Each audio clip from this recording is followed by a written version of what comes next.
Pemirsa, dapatkah bantuan pangan non-tunai untuk minyak goreng ini menjadi solusi atas mahalnya harga minyak goreng di pasaran? Kami sudah bersama Bima Yudhistira, Direktur Center of Economic and Law Studies atau CELIO. Selamat malam, Pak Bima. Selamat malam. Pemerintah tidak bisa menyelesaikan kenaikan harga minyak goreng meskipun sempat menetapkan HET, namun hasilnya adalah minyak jadi langka di pasaran. Kemudian solusi yang ditawarkan selanjutnya adalah dengan BLT non-pangan Rp100.000 per bulan dan akan diberikan selama 3 bulan dengan total Rp300.000. Menurut Anda apakah ini solusi yang tepat? Sebenarnya solusi ini ya bisa dibilang kurang pas ya. Karena meskipun banyak masyarakat yang saat ini memang membutuhkan minyak goreng, harusnya yang diperbaiki bukan dengan jalan BLT, tapi yang harus diperbaiki adalah tata kelolanya, penegakan aturannya, kemudian juga harga eceran tertinggi itu diberlakukan kembali ke minyak goreng kemasan. Karena yang terjadi saat ini meskipun orang misalnya dalam kategori miskin, PKH, disuruh membeli minyak goreng curah, diberikan bantuan Rp100.000 per bulannya, tetapi yang terjadi adalah antriannya cukup panjang. Jadi sekarang ini bukan masalah mahal atau tidaknya, itu masalah satu. Masalah yang kedua adalah barangnya ada atau tidak. Bahkan untuk minyak goreng curah, karena minyak goreng kemasan disparitasnya sangat jauh dengan minyak goreng curah, maka orang akan berebut berbondong-bondong mengkonsumsi minyak goreng curah. Dan ini bukan hanya terjadi pada rumah tangga, PKL juga seperti itu. Yang kemudian berikutnya lagi juga isunya adalah soal verifikasi pendataan. Kalau untuk bantuan subsidi minyak goreng kepada PKH, itu datanya mungkin sekarang verifikasinya semakin baik. Tapi bagaimana dengan bantuan subsidi minyak goreng kepada PKL? Nah ini kan khawatirnya terjadi duplikasi data, kemudian penerimanya tidak tepat sasaran, apalagi banyak sekali PKL-PKL yang belum memiliki izin usaha, belum terdaftar di Dinas Koperasi dan UMKM, atau tidak menjadi bagian dari penerima bantuan sebelumnya. Selain itu juga PKL ini kan pindah-pindah dari satu tempat ke lokasi yang berbeda, sehingga secara verifikasi data ini jauh lebih sulit, lebih menantang dibandingkan pemberian bantuan sosial kepada PKH. Jadi sebaiknya memang kalaupun memberikan bantuan langsung tunai, tapi harus dipahami bahwa ini tidak menyelesaikan masalah soal minyak goreng, masalah keterjangkauan dan masalah harga. Jadi ini dua hal yang harusnya paralel. BLT silahkan diberikan, tapi masalah minyak gorengnya juga harus diselesaikan.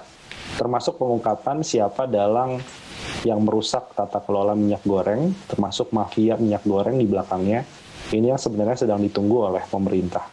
Baik, dan masyarakat. Baik Pak Bima, pemerintah dianggap tidak berhasil mengatasi mahalnya dan langkanya minyak goreng di pasaran. Menurut Anda seharusnya langkah apa yang dilakukan dibandingkan memilih langkah instan atau shortcut seperti BLT?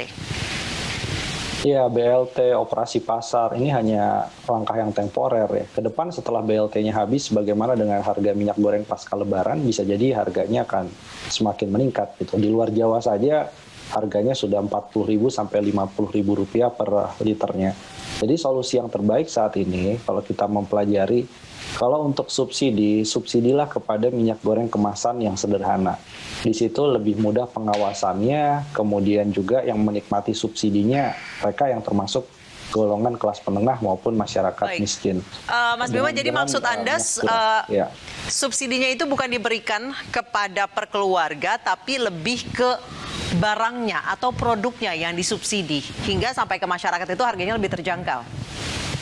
Iya, karena kalau diberikan dalam bentuk tunai bisa jadi tidak diberikan minyak goreng, tapi bisa diberikan keperluan lain yang tidak relevan dengan masalah minyak goreng. Itu satu. Yang kedua, bagaimana mungkin ya pemerintah juga bisa mengcover berapa juta masyarakat yang masuk dalam kategori rentan miskin, yang mereka juga berhak. Mereka tidak bagian dari PKH, tidak bagian dari pengusaha PKL, industri makanan minuman, tapi sebenarnya mereka juga butuh bantuan dari pemerintah. Jadi sebaiknya jangan model BLT, tapi modelnya adalah harga eceran tertinggi untuk minyak goreng kemasan atau subsidi kepada minyak goreng kemasan. Ada barcode-nya, ada nama PT-nya, distributornya juga jelas, jadi pengawasannya harusnya lebih sederhana.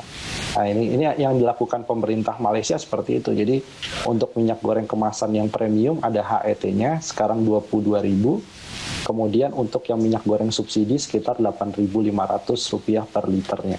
Jadi artinya itu salah satu cara yang paling efektif. Kemarin sudah bagus dengan HET, tapi kita nggak tahu kenapa HET minyak goreng kemasannya dicabut, kemudian diserahkan kepada mekanisme pasar.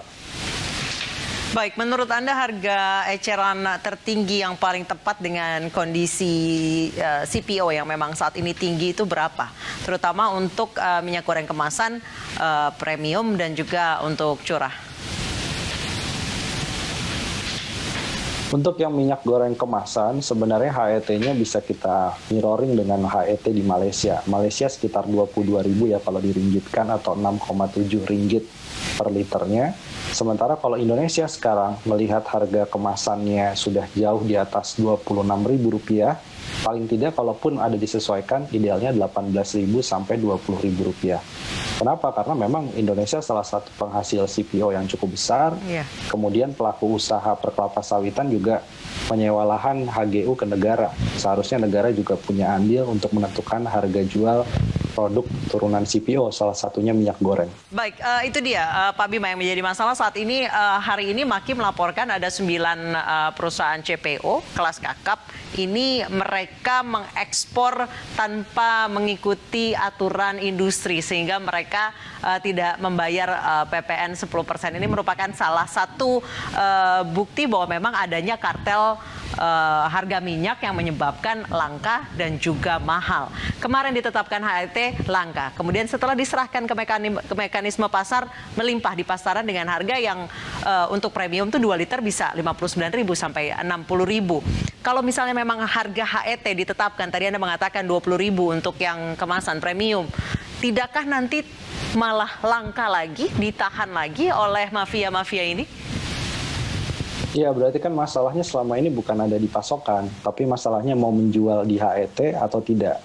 Karena berkaitan dengan margin keuntungan. Sebenarnya kalau menjual 18.000 sampai dengan 20.000, itu sudah menyesuaikan dengan harga CPO sekarang, dan margin keuntungan baik distributor maupun dari pelaku usaha minyak goreng sendiri masih mendapatkan margin keuntungan.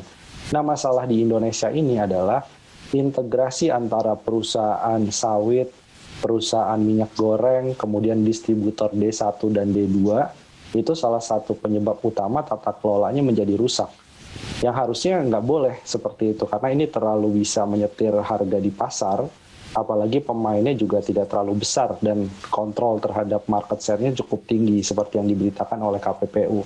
Jadi harus ada pengaturan ulang soal tata kelola dari minyak goreng ini, di mana kalau dia punya kebun sawit, nggak boleh main sampai ke level distribusi minyak goreng. Ya kebun sawit saja, kemudian untuk produsen minyak goreng pun juga tidak boleh terintegrasi dengan distributor. Jadi kita bisa lihat ada persaingan pasar yang jauh lebih sempurna dibandingkan terintegrasi dari hulu ke hilir, sehingga ini mengakibatkan distorsi di pasar. Baik, terima kasih Mas Bima Yudhistira, Direktur Eksekutif Selyot telah bergabung bersama kami di Newsroom Weekend.